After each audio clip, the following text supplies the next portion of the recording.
I want to get your thoughts on that. What should we do about energy policy in this country? Oh, we need to do it all on energy policy.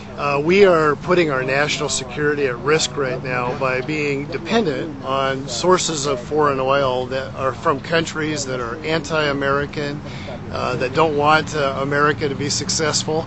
And until we wean ourselves off of those sources, we're going to be putting our national security at risk. Now, doing it all means more domestic oil exploration, and that we need to go after oil sources all over America, out in the sea, shale in the Mountain West, Bakersfield, wherever we can find it. And it is not necessary to despoil our California coastline by doing it, because the technology now exists to get the oil without doing that.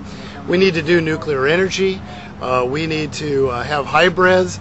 We need to have solar, wind, everything. We need to go after all of these energy sources. If we do everything, we have a bare chance of taking care of our own needs, and that's what I'm about. I think we have to do all of those things. Democrats, if I had to boil this down into simpler terms, are pushing more conservation, more alternative energy sources, and less on domestic drilling, and really not nuclear at all in many quarters of the Democratic Party. Republicans just opposite. You guys are pushing more for offshore drilling, ANWR, and nuclear power. You are certainly mentioning hybrids and conservation, sure, but that seems to be a smaller part of this. Why is that? Well, the difference between Jerry and McNerney and I, we agree on a lot of things, okay? Hybrids, solar, wind, battery, all the alternative energy sources. I agree with him on all that.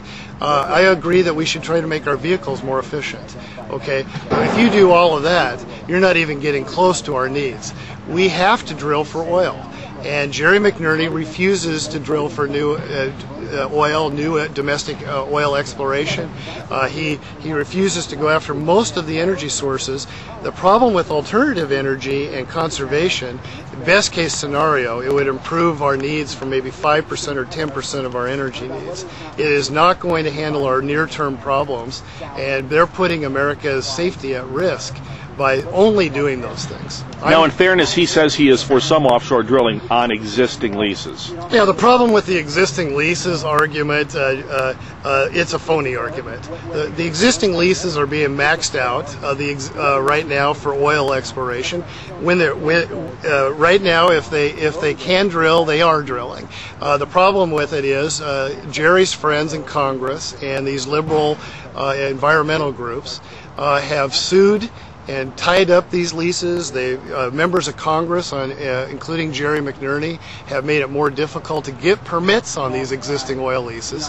And thus, when they say, well, you should be drilling on existing oil leases, well, that could be helped a lot if Jerry McNerney and his friends would stop putting roadblocks and red tape in front of it. Let's talk about the race itself. A lot of the political analysts in D.C. and elsewhere are handicapping this as an even race, a toss-up perhaps, and maybe one of the most competitive in the country. How do you see it in terms of that and a lot of dollars coming in from both parties for advertising, and this is going to be a real competitive race? Absolutely a competitive race. It's actually a good race. I've met Jerry about 3 or 4 times along the campaign trail. He seems like a pleasant enough guy, and I don't have any personal bitterness towards him at all. But boy, do the voters have a choice in this district. You can have a choice between a guy who wants to raise your taxes $400 billion or a guy like me who thinks the federal government takes too much and taxes need to be cut. You can have a choice between somebody who wants to drill for oil, improve our nuclear energy capability, improve our energy supplies, or a guy who says we'll just conserve enough. We'll just invent enough solar power to take care of our needs. And yes, it is a highly competitive district. It's going to be a close election, and I don't think the difference will be money. There'll be plenty of money coming into the district on both sides. The difference will be grassroots organization, which is what we're doing here today.